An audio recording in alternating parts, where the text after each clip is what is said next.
everyone. Welcome back to our channel. I am Ramya. I'm part of customer engineering team at Elastic. Today I'm going to walk through a blog written by my colleague Lionel. In this blog, we are talking about how we can make use of web crawlers to add search data to your website. So let's begin. Before we, deep dive into the steps that are given in this blog, let me explain what is Web Traveler is. Web Traveler is a out of the box open source tool that is comes with Elastic stack for any customers which are using Elastic Cloud. If you are a self-managed customer, then there are some prerequisites that you will have to take care of in order to use this feature.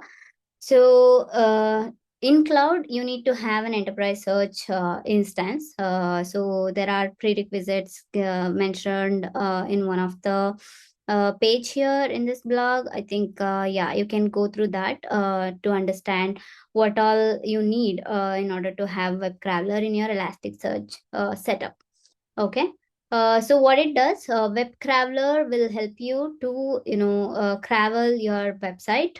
It will collect the data of your website and ingest it into Elasticsearch as a document. So as a standard, it will collect the data into few fields like title, body content, summary, etc.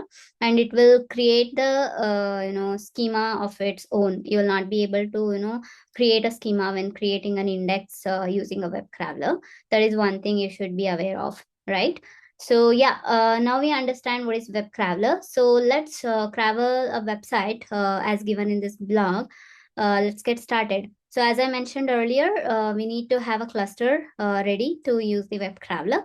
So I have my demo cluster ready here. As you can see here, I have my enterprise search instance added into my cluster. So I can use the web crawler feature. So now I'm accessing Kibana. So let me show you how we can navigate to web crawler here. On click of home page, so under search, you click on overview. There you will see under content web crawler. So on click of web crawler, now we can create a new web crawler. So as given here, I'm going to create a new web crawler and I'm going to give the index name as books. Search is something that gets prefixed when you're creating an index with the connectors of Elasticsearch, right? So I'm just going to give books here. Then the language analyzer, I'm not going to change anything. I keep it as universal. So I click on create index. So on click of create index from the web crawler, you will see all these things. So under manage domain, we will have to give the website URL, right? Here in this blog, the author is, trying to crawl the website of a bookstore. So let me take the same URL and add it as the domain URL. So upon adding the domain URL, you will have to validate the domain to make sure there is no network, interruption. That means Elastic Cloud is able to connect with this website, and there is no indexing restrictions. Then it will also do content verification. If there is some sensitive content in the website, it does that verification as well. So far our validation seems fine. So I can go ahead and add the domain. Upon adding the domain, there is nothing much that you should be doing at this moment to, crawl and bring the data of your website. So I'm just going to do click on the crawl button. And I'm going to say here, crawl all domains on this index initially, just to see what all data that the crawl brings into index. Then as given here in the blog, so there is some transformation that we are going to do. So let me take a look into that later. Let's come back here and see how our crawling is going on. Let me see the documents. There you go. We have around 51 documents. So the crawler is working fine. We have now 82 documents. So let's take a look at the documents. So we have a body content field wherein most of the information is there, and we have the URL of the website. So when you give the domain address, what happens is it will go to the embedding links in each pages, and it travels all of those pages, right? That's why we see, the, what do we call them as, the sub category is something, I think it was defined in the website, so I think it is crawling that as well. So yeah, basically when you crawl the website, this is how the data looks like in the from the web crawler page. But I can also show you from here now to cross verify that you have your index created and you have the documents in it. You can come to the index management page and search for your index here. There you go. You see search books index, and it contains 501 documents, right? Now let's see what we have in the blog as a next step. So our author is saying, looking at the document list, we see that some category pages are also traveled. We are not interested in those, as we want only travel the book details page. Okay, we don't want the categories of the books, but only the high level book details. If our interest is that, if our requirement is that. And there's one more thing the author is highlighted here. Notice when expanding a book document, price or summary are mixed up together in the body content. Let me go back and check. So let me go to the overview connector, and search book is my connector. Let me verify my documents. Oh yeah, there is a price information here, if you can see. And let me see some other document. Yeah, there is a price information here as well. So you see right here, there is something that we don't want that also got traveled, and the data is actually messed up. It's not transformed properly. If you're aware of ETL methodology, that is extract, transform, and load. So when we collect some data, we do the transformation, that is massaging, right? So that has not been done for this data set that we got into Elasticsearch. Now, let's see how we can do that and how we can make this data more efficient for our searching purpose, right? So here is the next step in the blog. We can do that using Cravel rules. Cravel rules is something that which enables you to restrict what you want to Cravel and how you want to do it. So let's see. So we saw two examples here, right? One is to exclude few pages from Craveling, and do transformation for a body content field. So in this Cravel rules section, I think we are going to do that. So let's go through it. Okay, under Cravel rules, add a new rule to disallow Craveling pages that begins with path pattern catalog category. Okay, let me go to my Craveler.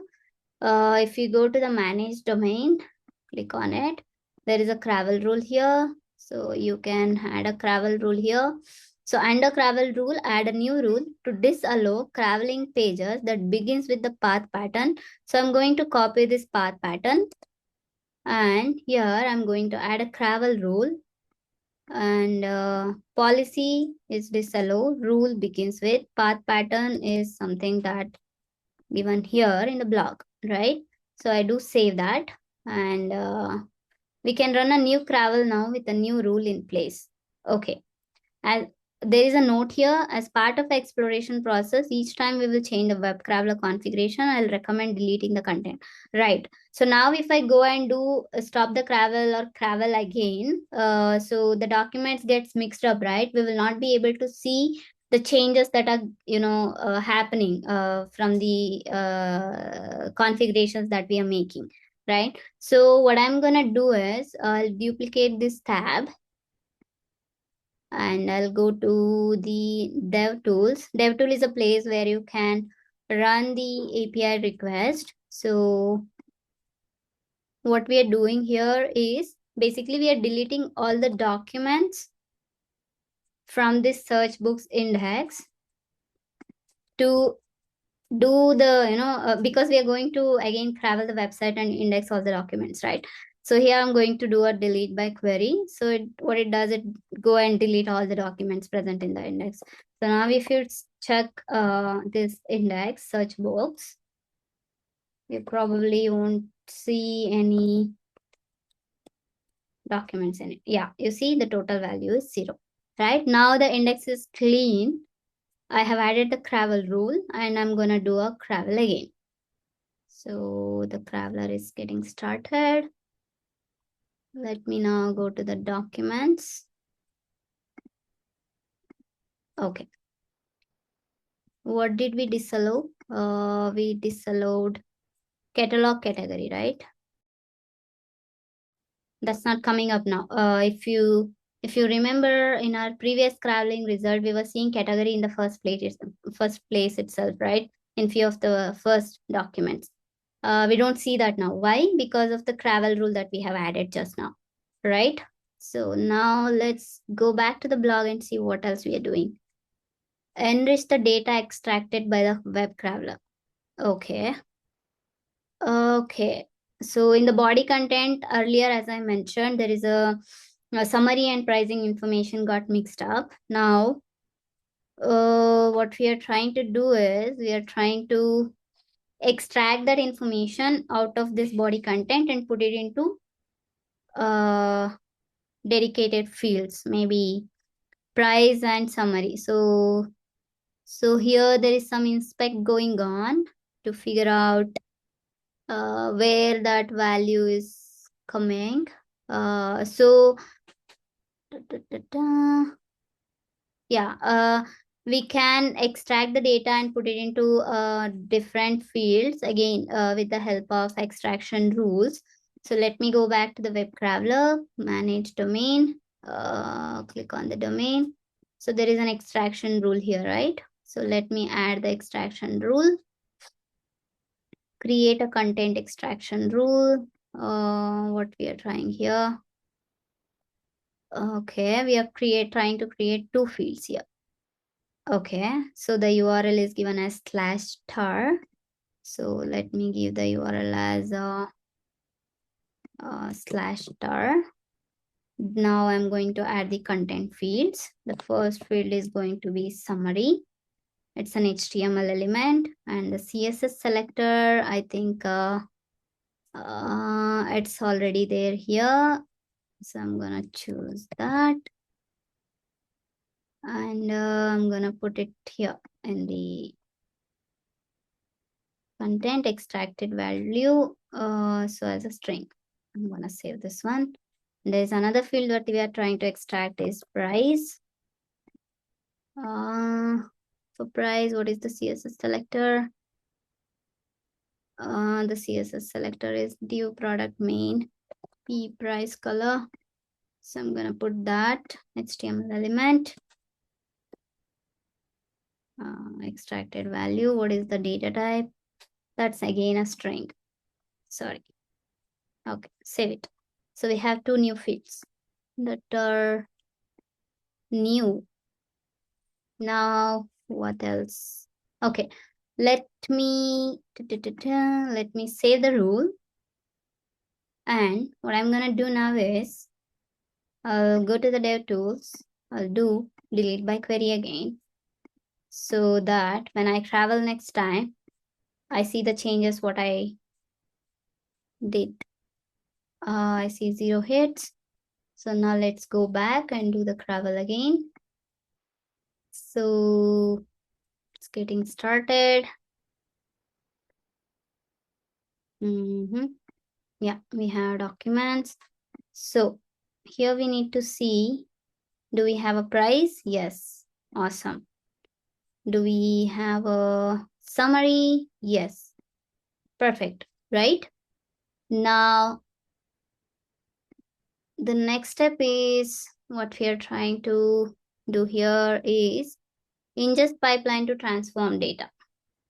Okay, ingest pipelines in Elasticsearch again, is Another method to transform data, here you can use various processors to transform your data. For example, something is coming as a string. For example, here in this case only, price is coming as a string, right? But keeping price as a string, you cannot do any mathematical computations on this field. So you have to convert it to a numerical data type, whether integer, long, or whatever, right? Which as per the requirement. So that is something you can do with the help of ingest pipelines.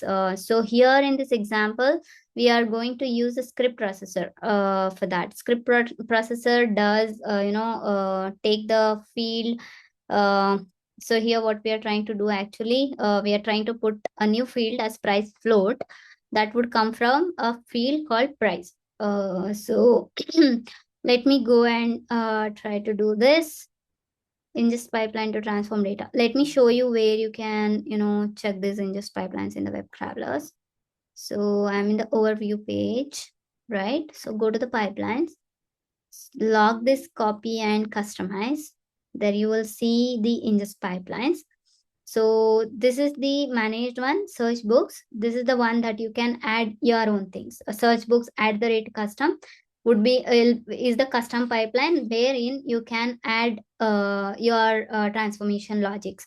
So here I'm gonna edit this pipeline and click on edit, and I'm gonna use, as explained in the blog, I'm gonna use the script processor, and I'm gonna put the source as given here. So I just copy that and put it here. That's it. Add processor and save the pipeline. Close.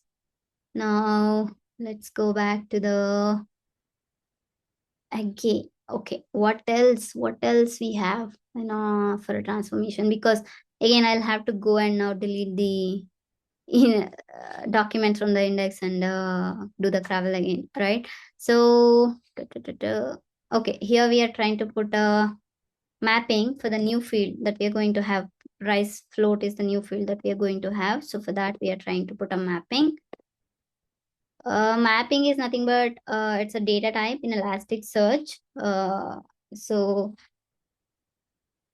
we are putting float as the data type for price float field, right? So yeah, I added the mapping for this field.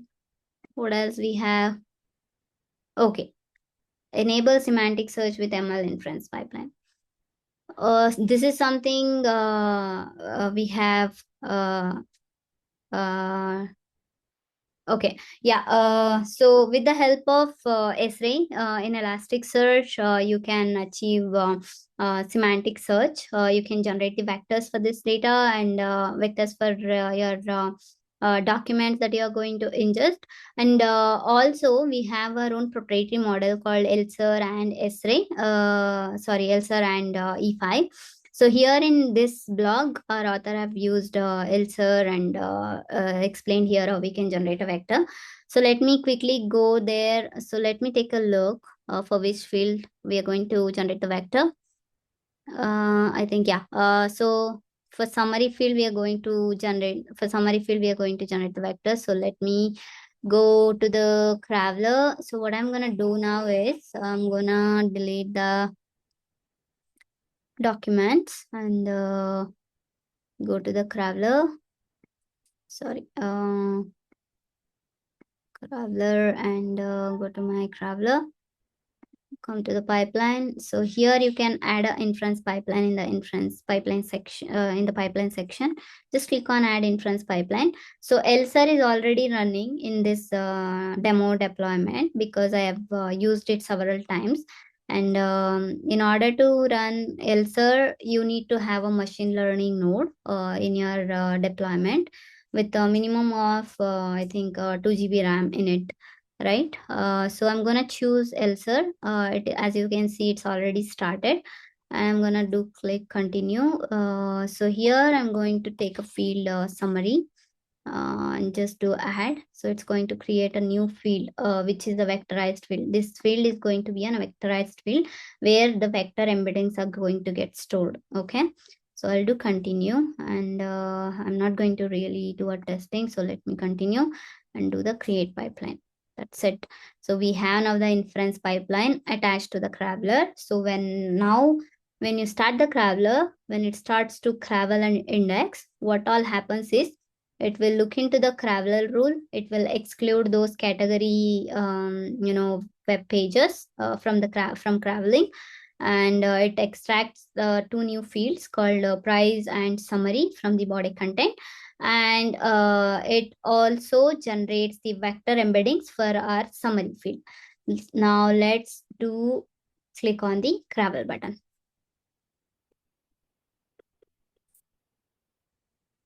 Let's see how many documents we got now. Okay, there you go. We have 10 documents. Let's see. Do we have a price float? Yes, perfect. And what about summary expanded? Yeah, this is how the vectors looks like. Elser uses a sparse vector data type. It is generating the vector embeddings in the sparse vector data type manner. Okay. So this is how the vectors looks like, and we have everything ready to search the data. So yeah, our index and the documents in the index are more optimal for our search, especially for semantic search. I think I'm gonna in the next step. I think yeah, we are doing a semantic search here. So let me copy this. What we are trying to do here is we are trying to query a book summary. Uh, we generated a vector for a summary, right? So we're going to look for wars and family succession struggles on a dry planet. This is the book that we are trying to look for, which is greater than or equal to 50 euros. So that's the query search that we are going to make. So let me see first whether I have all the documents cravelled. So first I need to verify that. No, it's going slow now because we are generating the vector embeddings, right? So let's wait until the crawling gets complete. Then we can go and search for the data.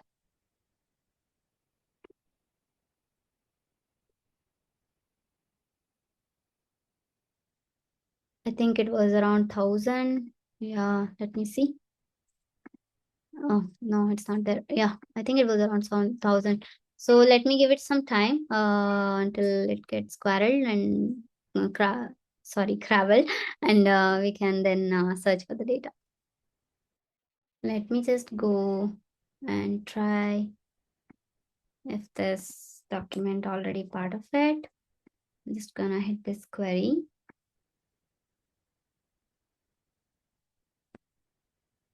Awesome, we got some results here.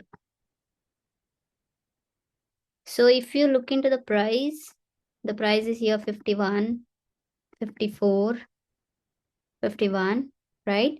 And if you look into the summary, it's mostly talking about World War.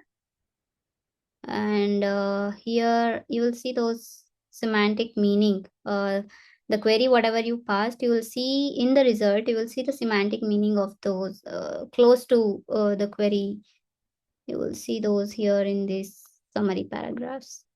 I think, yeah, so we're getting a good response after doing some, transformation and extraction for this data. Cool. So now let's see what we have next in the blog. Preparing the web crawler for production deployment. Right. So if you're going to use web crawler for your production deployment, wherein in a real time scenario there'll be some changes that you would be doing for your website, right? And when those changes are done, you cannot go manually and do the crawling every time. So for that, we have a feature called scheduling. With the help of scheduling, you can set the scheduler for web crawler. For example, go and crawl maybe every day, or go and crawl weekly once at 12 in the mid, something like that. You can schedule interval based traveling for your websites. That will help you to avoid the manual interventions. And another thing, you can also travel the protected websites. Yeah, in production, we mostly have protected websites. So web crawler do support crawling protected websites, and more information is given here in this document that you can go through. I think, yeah, that's it. We are at the end of the blog. Cool. Yeah, that was pretty straightforward. We didn't get any issues. I thought we might get any issues that I could, troubleshoot during the live session. But yeah, we didn't get any. Cool. If you're following this blog or watching this video, if you get any issues, please contact to us at our discussion forum, or you can also reach out if you're a trial customer who is trying out, or if you're a cloud monthly customer, you can reach out to customer engineering team at ceteam@elastic.co. Thank you.